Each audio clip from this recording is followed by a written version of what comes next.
ইতিহাসের সেপ্টেম্বর মাসের model activity task, একে পার্ট 6ও বলতে পারো। এর সমাধান আলোচনা করব। এর উত্তরগুলো খাতায় সুন্দর করে করে রাখতে হবে। বিদ্যালয় থেকে যেদিন বলবে সেদিন জমা দিয়ে আসতে হবে। চ্যানেলে নতুন হয়ে থাকলে অবশ্যই চ্যানেলটিকে সাবস্ক্রাইব করে দিও। দেখো কি বলেছে, নিচের প্রশ্নগুলির উত্তর লেখো। এখানে যে মডেল অ্যাক্টিভিটি টাস্কগুলো দিয়ে দিয়েছে, সেই মডেল অ্যাক্টিভিটি টাস্কে কিন্তু প্রত্যেকটা প্রশ্নের সাথে কিন্তু নাম্বার দেওয়া রয়েছে। এর আগের মডেল অ্যাক্টিভিটি টাস্কগুলোতে কিন্তু এইভাবে নাম্বার দেওয়া ছিল না। এটা কিন্তু মডেল অ্যাক্টিভিটি টাস্কের ক্ষেত্রে নতুন। দেখো 1 নম্বর কি বলেছে, ক স্তম্ভের সাথে খ স্তম্ভ মেলাও। এখানে একটা ছক দিয়ে দিয়েছে, সেই ছকের মধ্যে ক স্তম্ভ এবং খ স্তম্ভ রয়েছে। ক স্তম্ভে রয়েছে 1-1 বঙ্গভাষা প্রকাশিকা সভা, 1-2 ভারত সভা, 1-3 ভারতীয় জাতীয় কংগ্রেস, 1-4 ইলবার্ট বিল।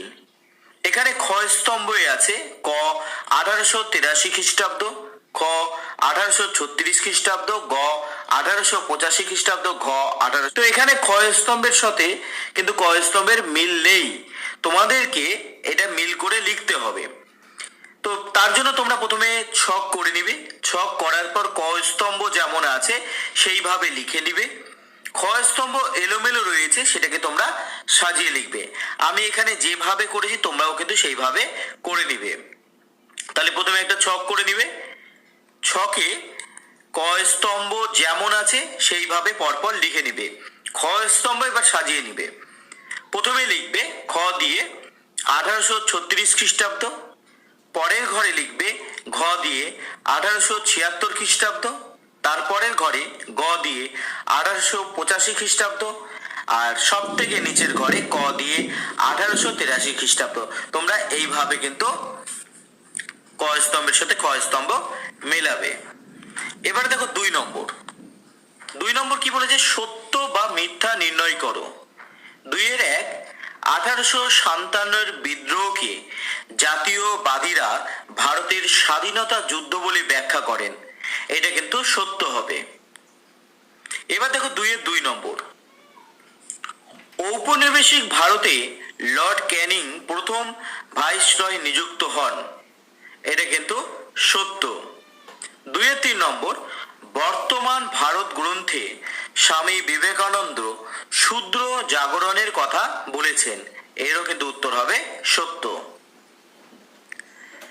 2-4 নম্বর। আনন্দমঠ উপন্যাসটি স্বদেশী আন্দোলনের পটভূমিকায় রচিত হয়। এটাও হবে সত্য। এবার দেখো 3 নম্বরের প্রশ্ন।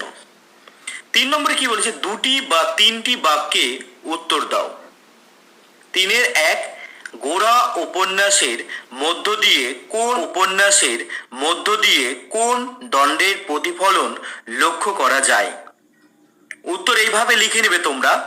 রবীন্দ্রনাথ ঠাকুর রচিত গোরা উপন্যাসটি একটি জাতীয়তাবাদী উপন্যাস। এখানে কোন দ্বন্দ্ব দেখা গিয়েছে সেটা এইভাবে লিখবে।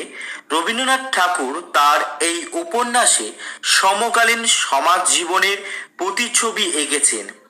এক দ্বন্দ্ব ও তার থেকে উত্তীর্ণ এক সামগ্রিক পরিমণ্ডল এখানে চিহ্নিত হয়েছে।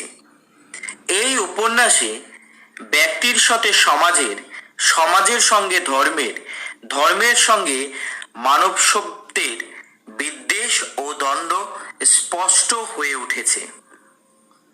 এবার 3-2 নম্বর দেখো, গগনেন্দ্র নাথ ঠাকুর স্মরণীয় কেন।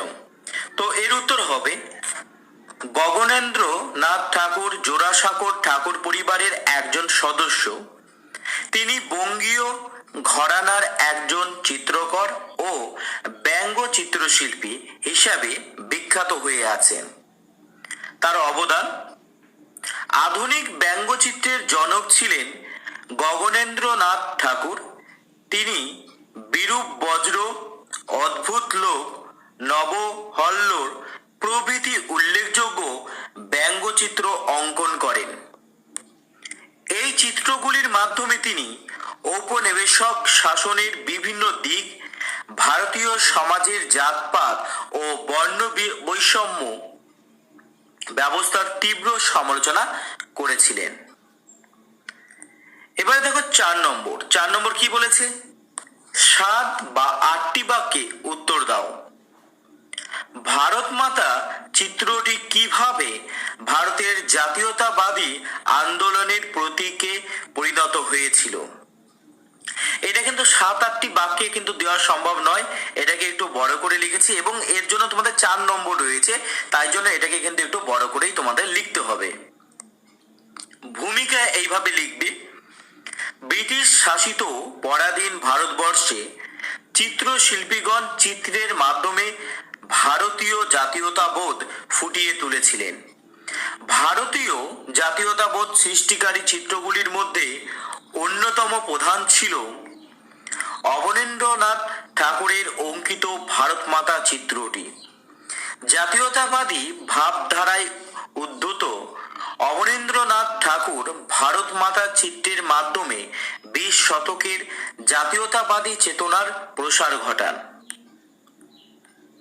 এইবারে পয়েন্ট করে লিখবে, স্বদেশিকতা। অবনীন্দ্রনাথ ঠাকুরের আঁকা ভারত মাতা চিত্রটি জাতীয়তাবাদের মূল স্তম্ভরূপে পরিগণিত হয়েছিল বঙ্গভঙ্গ আন্দোলনের সময়, কারণ এই চিত্রটি স্বদেশিকতার বাতাবরণে চিহ্নিত হয়েছিল। চিত্রটিতে হিন্দুদের দেবী লক্ষ্মীর অনুকরণে তিনি ভারত মাতাকে অঙ্কন করেছিলেন। এরপরের পয়েন্ট লিখবে, ব্রিটিশ বিরোধিতা। ব্রিটিশদের বিরোধিতা করা অবনীন্দ্রনাথ ঠাকুরের মনোভাবের সঙ্গে যুক্ত ছিল, আর এই ভারত মাতা চিত্রটিতে তিনি ব্রিটিশ বিরোধী একটি প্রতীক হিসাবে তুলে ধরেছিলেন। এই কারণে সমকালীন ব্রিটিশ বিরোধী ভারতবাসীরা ভারত মাতা ছবিটির মধ্যে জাতীয়তাবাদের উন্মেষ লক্ষ্য করতে পেরেছিল। পরের পয়েন্ট, জাতীয়তাবাদ। বঙ্গভঙ্গ বিরোধী স্বদেশী আন্দোলন এবং ভারতীয় জাতীয়তাবাদকে অনুপ্রেরণা যোগানোর জন্য ভারত মাতা চিত্রটিকে সবসময় আন্দোলনের সামনে রাখা হতো। এই কারণে খুব সহজেই ভারত মাতা চিত্রটি ভারতের জাতীয়তাবাদের প্রতীক হয়ে উঠেছিল। পরের পয়েন্ট, ঐক্যবদ্ধতা।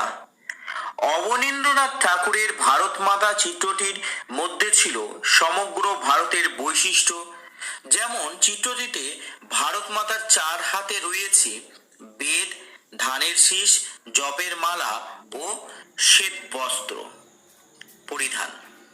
চিত্রটিতে এই রূপের কারণে খুব সহজেই ভারতবাসীদের ভারতীয় সভ্যতা ও সংস্কৃতির ঐতিহ্যের প্রতীক হয়ে উঠেছিল। উপরে বর্ণিত এই সকল বৈশিষ্ট্যের জন্য অবনীন্দ্রনাথ ঠাকুরের ভারত মাতা চিত্রটি ব্রিটিশ বিরোধী মনোভাব নিয়ে খুব সহজেই ভারতের জাতীয়তাবাদের প্রতীক হয়ে উঠেছিল। তো আমি এখানে যেভাবে তোমাদের উত্তরগুলো করে দিলাম, তোমরাও খাতায় সেইভাবে উত্তরগুলো করে রাখবে। বিদ্যালয় থেকে যেদিন বলবে সেদিন জমা দিয়ে আসতে হবে। চ্যানেলে নতুন হয়ে থাকলে অবশ্যই চ্যানেলকে সাবস্ক্রাইব করো, দেখতে থাকো।